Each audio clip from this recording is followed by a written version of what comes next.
Hey there, my Aquarian peeps. How you going? Mel Kelly with Kelly Street Tarot. Just doing your weekly Who's Coming Towards You. This is not a one-to-one, so don't take it too seriously. But I hope you get something from it. And look, it's a weekly, but whenever you come across it, it's got something in it for you, hopefully. All right, let's see. Who's coming towards my Aquarian peeps? Might be a Gemini. That works pretty well with you Aquarians, doesn't it? Could be an Aries as well. Or a Sagittarian. Could be anyone really, but yeah.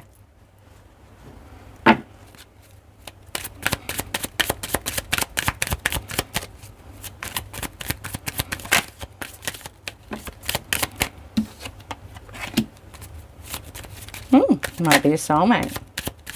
Now, soulmates can be anyone. For the case of this reading, it's a romantic, but soulmates are simply people that, or souls that we have made agreements on the 5D to have experiences and learn lessons with on the 3D down here with. So, you know, just know that your mum might be a soulmate.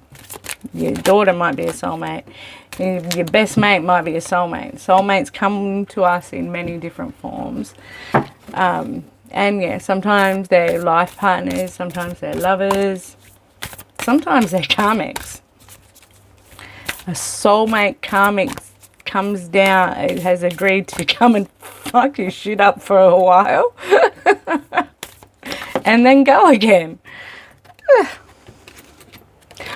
All of these experiences serve a purpose in life, to teach and grow and nurture our souls, even the bad ones. All right, so we have the Lovers, the High Priestess, the Emperor. We have Soulmate, Forgiving and Learning, and we have Slow Down. Ooh, okay, so the Lovers, that could be a Gemini. So the Lovers is also about choice. So maybe there is choice. Maybe you have the choice, or they have the choice between two. Yes, unfortunately. But it can also be a soulmate card too. So, you know. But yeah, so there could be a choice coming up for you between two. But you've got inner knowledge. Yeah, you kind of already know. Or, well, they already know, sorry. Anyway, they already know. See how... she's got the scroll there and she's sort of keeping it to you. There's a little bit showing, but she's got the rest of it, right? So this is intuition. So this person knows who they're... Wow, this is all major arcana, but anyway. Moving on next. Just really, really strong energies. But don't ever forget, like, we all have free will. Rah, rah, rah. This is maybe a warning or a heads up or whatever, but you will ultimately have free will and the choice to do whatever. So yeah, so someone's got a choice, or this is a really good indicator of a strong connection coming in. Maybe, you know, you've had a soulmate coming in, that agreement on the 5D to come and have a long-term thing with, you know. And you know it, or they know it. There's this knowing, you know, that something pretty full-on is happening. Once they make the choice, that something pretty substantial and significant is happening in their life. And like, obviously, you know, you have an inkling in the beginning. You don't start out married, you know, but you start out going, wow, there's something special here, you know, and you can't wait to see each other again. And anyway, and the Emperor, so the Aries, he's boss man, isn't he? The Emperor is the embodiment of all four kings. So, you know, and he's the leader. So he leads, he's boss man. He leads with the wisdom of the swords and the knowledge of the swords and the communication of the swords. He leads with the emotions of the cups, but the mastery of the emotions. He knows how to love and nurture and lead in a safe way, in a safe, caring environment. Yeah, and he's also mastered his emotions, so he doesn't go off half-cocked or whatever. He knows how to clearly talk about what he wants because he's got the swords, and hold back when he needs to. He also rules or leads with the enthusiasm and creativity of the wands. You know, he thinks outside the box, he's creative, he's enthusiastic and good looking. Or, well, at least, you know, beauty's always in the eye of the beholder. Sometimes I always found it funny. I had this friend, little side story, and she's like, oh, I met this guy. He's so hot. Oh, we can't wait for you to meet him. And I was just like, huh? No. But yeah, she thought he was the duck's nuts, you know. And so it really is, you know, beauty is in the eye of the beholder. And you'll be surprised, the more you get to know somebody and you connect and you get along, how much more attractive they become. Maybe at first you're like, oh, a bit chubby. Look at the size of his nose. And then then after a while, you just can't see those little flaws anymore because they're just an amazing person. And isn't that wonderful? And he or she, well, it's not gender specific, it's just someone that embodies these characteristics, is a pretty amazing person. They also lead with the earthly realm, so they've got money in the bank and finances and a great job and a nice home. They don't need from you, they don't need to take from you because they've got it all going on, you know, and they're here to lead and to, yeah, leader, you know, within reason. Don't let someone take control. That's not ever very good. But there's no control. Like if we had the Chariot and this, I'd be going, oh, you just make sure that you get a say in what's going on. Yeah. But yeah. So, and this, maybe it's your boss. Maybe that's why there's like that, you know, hidden knowledge and a bit of a choice because it's actually your boss. Anyway, and now we got soulmate. So we've already talked about soulmate. Yes, this is your soulmate.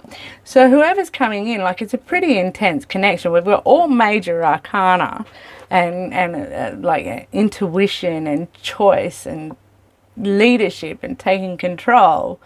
And then we've got, yes, this is your soulmate. You know, so, you know, roll with it. Don't get swept away.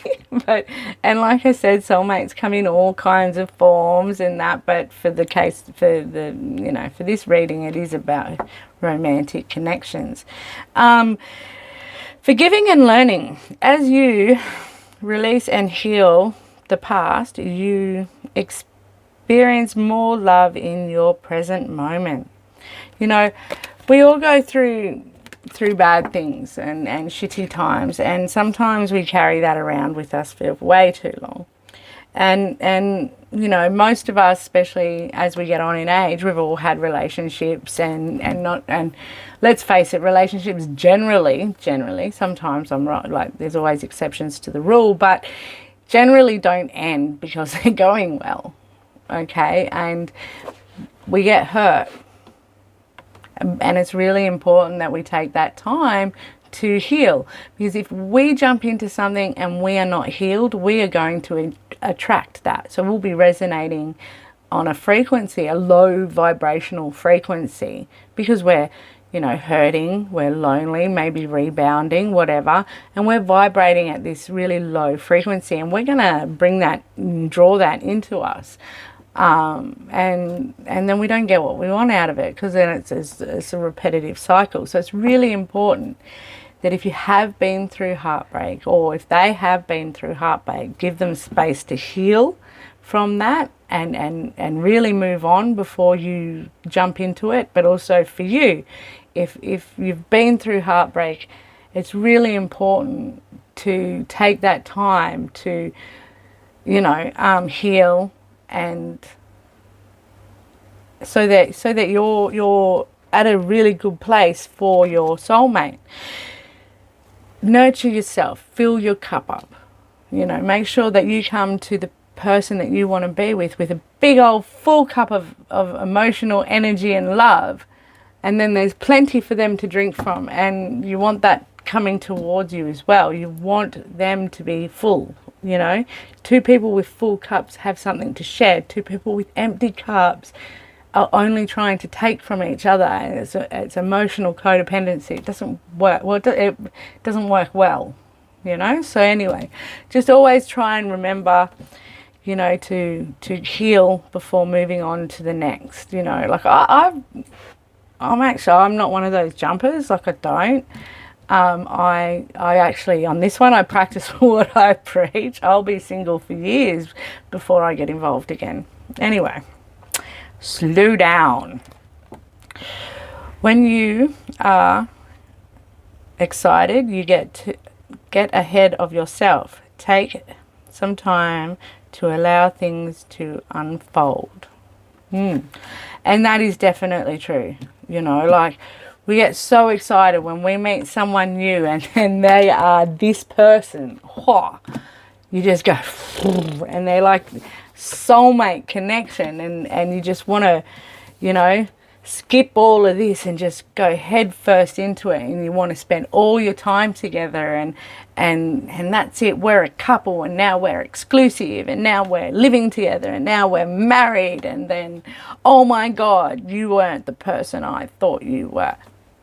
You know, taking your time is really important, because while you take your time with each other, you allow space to get to know each other, but also to be vulnerable and find out those different things about each other and stuff, and our light and shade and everything like that. And we all have light and shade,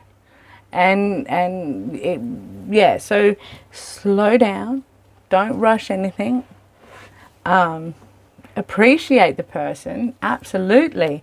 And if you're pretty certain that this is the one, maybe just keep it to yourself for a little bit. You don't have to put that on them. You could scare them off. Oh my God, really? We've only been dating a month. You know, don't jump into the I love yous too quick. That can scare the right person away, because the right person is going to want to, like, really get to know all the little bits and pieces about you and extend that honeymoon out so that you guys really have a lot of fun together. Anyway, having said all of that, that's all I've got for you guys today, and I hope you have an awesome week. And as per usual, like, share, subscribe and follow, and I'll catch you on the flip side.